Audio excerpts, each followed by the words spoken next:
Little Frida by Anthony Brown.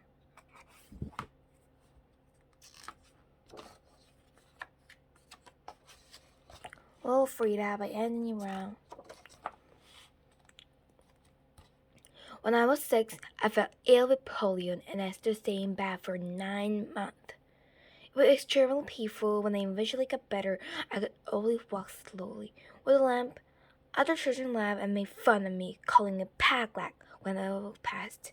I tried to hide my thin right leg with 3 layers of socks, but it didn't fool anybody. I was different, and being different made me an outsider.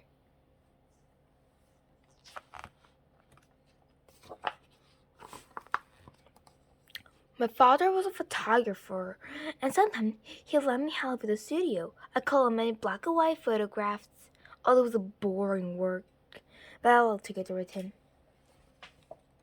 Most days, though, instead of having 3 sisters, I played on my own. I was lonely, but I quite being separate. When I slept, I dreamed of flying. I longed to really fly. I thought about it all the time, and for my 7th birthday, I asked my parents for a toy plane. For days, I could think of nothing else but flying around the world. But when the day finally came, these wings were all I got. I didn't want to show my disappointment, so I kept the stupid wing and went to my room. As I breathed in the window, it slowly became misty in concentration. I drew a shape on the glass in my finger. Then I did a handle. And suddenly, it was a door. I opened the door and stepped through it. I was free.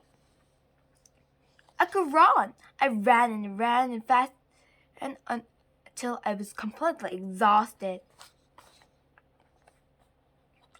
I was hot and very thirsty, and there in front of me was a dairy.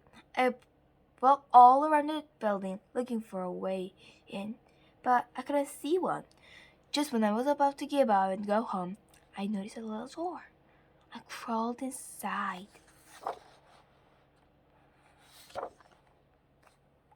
And then I seemed to be falling slowly down the depth of the earth. At the bottom, the girl was waiting for me. She didn't say anything, not even hello. But in a strange way, I felt as if I'd known her all my life. I smiled at her, and she smiles too. The girl silently started to dance. She's a beautiful dancer. And while she was grateful dancing around the room, I talked to her. I told all the secret things I worried about. There were many. And she listened to every word I say. The girl was a stranger, but she felt so familiar. We sat and laughed together. I laughed very loudly, and she laughed without making a sound. We quickly became my closest friends. I never had friends before. It was a wonderful feeling.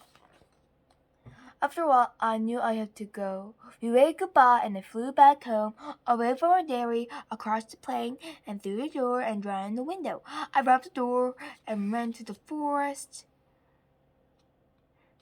corner of the garden. I sat there and thought about my journey and my new friends. I was alone again, but now I was very happy. I knew that I could go back and see her whenever I wanted. She would be there waiting for me. From that day, I began to paint her girl over and over again.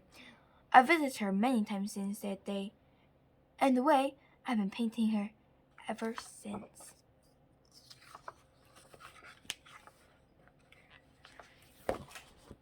The end.